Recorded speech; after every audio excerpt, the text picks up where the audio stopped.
snowman with... Hello everyone, and welcome to another episode of Harebrained Games. As the Christmas season's coming about, I'm interested in giving some people some tips, some ideas this holiday season of games that might be interesting for them to buy for another family member or friend or someone who has some inclination of board gaming, but they may find some of the latest games that have come out to be highly entertaining. So one of the first of the episodes in this upcoming series will be each week a set of videos that describe the top games in the different groups. There'll be, this week, the top family games, top casual games that have come out recently that I think you'll find enjoyable for any audience or people who don't normally play games or whose gaming is limited to more of the standard fare, the Target, Walmart style games. After that, we'll go into some medium games for some people who either have graduated from that to something with a little more complication or have already been avid gamers and just looking for ideas on some of the games. As you see, I have quite a few games in my collection, many of which have been played several times here or there, but I've got a pretty good idea of which games are great, which are not, which ones I probably shouldn't have purchased, but I did anyway. And then the last week I'll cover some of the more heavy games, games that take several hours, games that are more complicated than you would probably want to give to Grandma Johan or somebody else in your family whose extensive gaming repertoire is Pinochle and Flux or Uno. Anyway, with that, let's get to the top family casual games of 2015 for Christmas. One of the games that I think is great for families to start off is a game called Splendor. This has been incredibly popular the last couple of years, and it's basically a very simple game. In fact, when I first read the rules, I thought it was too simple to even exist. The idea behind the game is that you have a set of cards. Each one has a little bit of information about it, different colors, and the whole game is effectively this. These right there. On your turn, you grab 3 of these, one of each kind or 2 of another, and then it's your turn. Then the next time, someone else comes along, they do their turn. Once again, you grab these. Why are you grabbing them? Well, because as you collect them, as you see the costs, you pay for them. For example, say I have 2 blue gems, 2 green gems, and a black gem. Well, then I get this card. And not only do I get that card, but that actually acts like a permanent gem that you will always get. Now, what's the point of this? Well, frankly, the whole point is to keep getting more high-priced cards, because as you see, it requires a lot more chips, probably more than you can actually store, because you can only store a certain amount on your turn. But each one's worth victory points up above here, and these are really, in the end, what matter. Once someone gets 15 of these, instant win. It's very simple. Seems like it would be too simple for hardcore gamers, but then again, I enjoy it. It's very pleasurable, very smooth to play, very relaxing.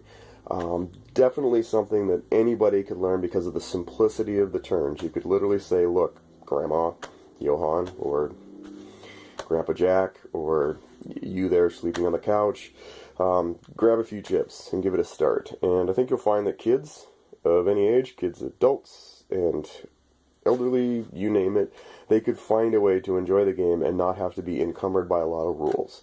So this is definitely one that I think would be a great addition, especially at its price point. It's usually between $25 and $30, which is really good for this type of game. Game that we're going to talk about in our Casual Family Games Christmas edition of Harebrained Gaming is a game called Codenames. Now, unlike Splendor, which was 2 to 4 players, which I probably should have mentioned but didn't, because, well, that's just the way I roll.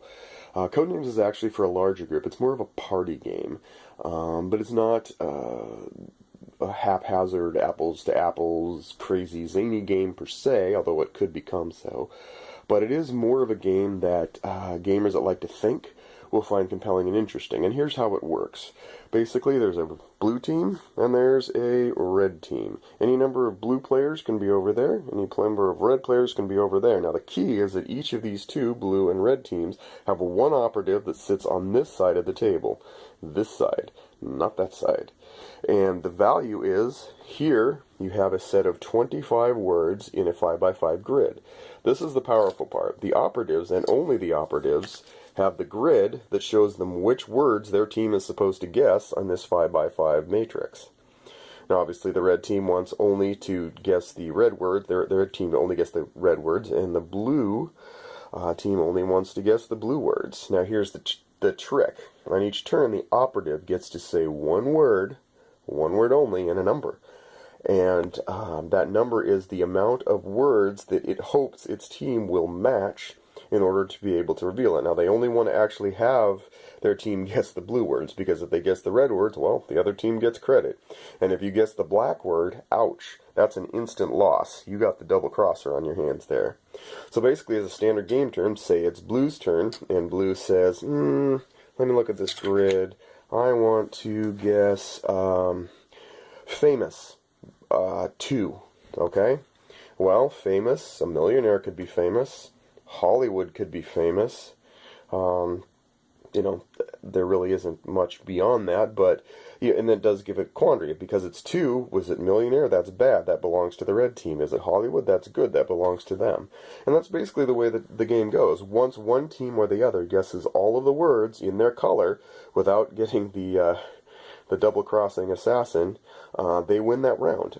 Very simple, and really not difficult once the operatives begin rolling as far as their words.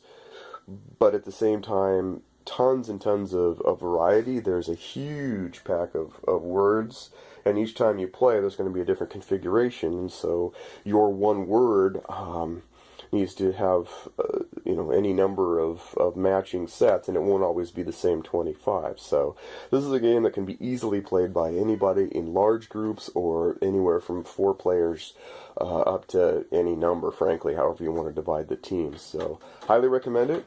Codenames, another game on the list of awesome casual games, is the 10 Days in the Blank series. Now, the first one was the 10 Days in the USA, but they have since come up with 10 Days in Africa, Asia, Europe, and the South Americas, or Central Americas. And each one of these is just a fantastic family/casual game for the kid who loves geography, and even a way to kind of slyly teach a child who might not be as interested in just learning by rote memorization. 10 Days in Asia is a classic take on Rack-O, something I'm sure you've adored over the years if you've ever had to play it with Aunt Mabel or Uncle Johann. But the game premise is very simple. It's 10 days, and each of these slots matches a day.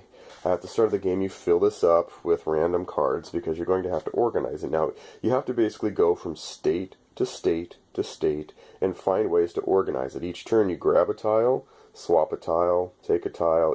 Really just grab a tile, swap a tile, grab a tile, swap a tile. The only real complexity you'll find is that there are a couple different additions. There are airplanes that let you hop from the same colored state to another same colored state. There are cars that let you cross an extra state, but that's really about it as far as complication goes. It's a fantastic way to really, in an entertaining fashion, teach the geography and the layout of America. The Africas as well is probably one of the easier ones. I actually find that it's easier to make routes with Africa than the USA. Probably the most difficult one is 10 Days in Asia. It has railroad routes and stuff like that. But at the price point of anywhere from $15 to $20, this is a great game to play for kids. Great game to play for families, people coming into town. Once again, the simple mechanic. Your turn is very simple. Grab a tile, swap a tile. As you can see here, I have absolutely nothing. And so I am very, very far away from combining my 10 days of travel into one contiguous journey. For example, I'd want California, Nevada, Utah, Colorado, Kansas, maybe take a car to Texas, fly to Florida, etc., etc. But highly recommended. 10 Days in the USA, or any title in the 10 Days series is well worth the attention. This is a game called Las Vegas. Plays 2 to 4 players, and is effectively a game where you are jockeying for position on these 6 casinos, with the winner getting the money tile that corresponds to each casino. Now, each one has at least 50,000, some have more, but part of that's explained in the rules. But the idea of the game is very, very simple and very, very concise. Each player has dice. When it's their turn, they roll the dice, they look, and they can take any of these dice and put all of the dice of that value on any one of these casinos. Doesn't matter which one. Why you'd want to put more? Well, because whoever has the most dice at that point, at that time, will win. So say I put them there. Well, I have less dice for the next time around, so green's going to go. And green is going to do the same thing here. It has a 5, but it's going to be risky to put it there because it would be down. So it goes, well, you know, I have 2 1s. Oh, I'm sorry. I'm dead wrong. 5 goes on 5. Sorry. You actually do have to correspond it. Score 2 points for the idiot. There we go. So there you go. Now the tricky part is, say for example that we did have someone with multiple 5s, and we're going to go ahead and put a 5 here, and another 5 here, and we're going to put yet another 5 there just to kind of demonstrate the one tricky part of the game that makes the challenge a little bit more interesting than just such a trivial thing as who has the most. So say you're in that spot. When all the dice have been rolled and everyone's applied their dice, then we score each one individually. And in this case, well, if there's a tie, both of these guys are eliminated from consideration, so this little 2 guy here is going to get the money. And that's really all the game is. You play 3 rounds of that, and whoever has the most money at the conclusion of the game is the winner. Simple stuff. Once again, the turns are very concise. You roll the dice, you pick your choice, you put it on there. Game turns go very, very quickly. People stay engaged, especially as they know that they're going to have to contend with the other players across, and they're going to have to roll the dice and take some risks. So this is Las Vegas. Not as well known as some of the other titles that I've shown yet.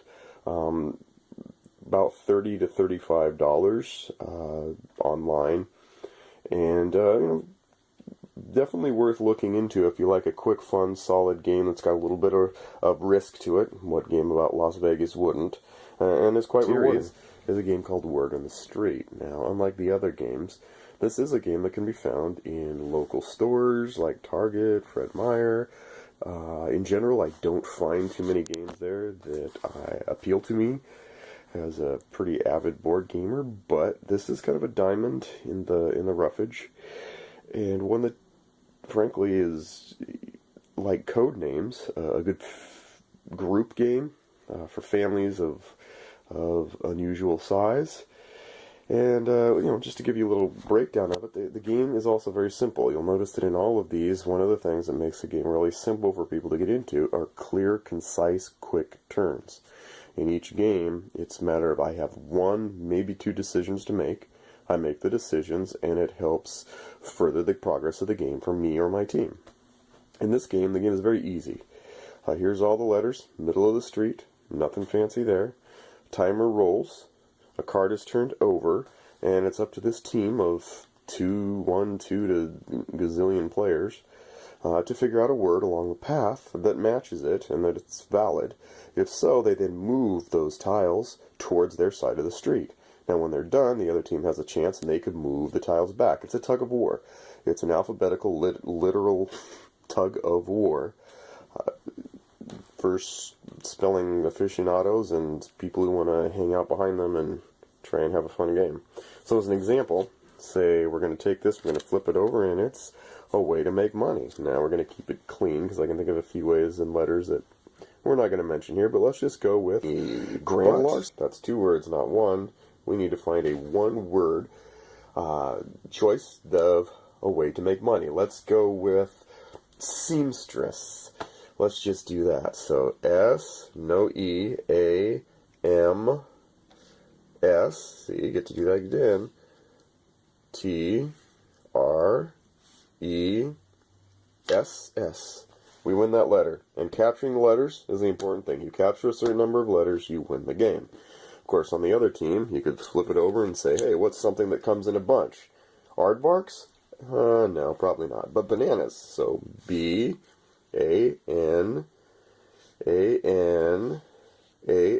Oh, but they scored that one. But eventually, they're going to pull them back, and maybe they could get a word with the letter N in it that pulls them over the edge. Very simple stuff. Not very difficult. A lot of words are included. You could also make up your own if you feel so compelled. But this is a great deal. I found it for literally $9. And it provides a lot of fun, a lot of friendly banter, nothing deep, nothing mind-bending, brain-crunching of any degree. So that's basically the last game we have in the list that we're presenting here for our family/casual Christmas games of 2015 recommendations here at Harebrained Gaming. Pretty much summarizes the list of games that I personally recommend for family casual settings for 2015 for Christmas. As you'll notice, like I said, most of the time the games are about quick turns, easy choices, but still having a great entertaining time. Something with value, like Bunko, which I highly recommend to no one. On the other hand, God bless you if you like Bunko. There's a place for you in this world too. That said, I think that wraps it up here. One thing that you'll probably ask is where to find these games, because they are not usually available at Walmart and Target and Fred Meyer's and Kmart, if that still exists. But the best place to get it locally, in my opinion, is a place in Bellevue called Mock's Boarding House. Don't let the name fool you. They don't get to live there, although I'm sure some people would try. But they are by far the best selection. Competitive pricing. Great sales, usually Black Friday. Every Tuesday you play a game behind the counter. If you like it, it's 20% off. Because they have a restaurant. You eat, you game, life is good. But that's a highly recommended place to get board games here in the Puget Sound area. Otherwise, online, there's CoolStuffInc.com, MiniatureMarket.com. Of course, there's the big Amazon. Nevertheless, I like to go local if I can. Sometimes I can't have everything, but if there's any chance of anything being in stock, Mock's Boarding House is the place. That said, I hope that you've enjoyed this series, at least the first episode of this series on great games for 2015 for Christmas. Sorry to run. I've got to get to the petting zoo to pick out our Thanksgiving turkey. Take care, God bless, and happy gaming here from Harebrained Games.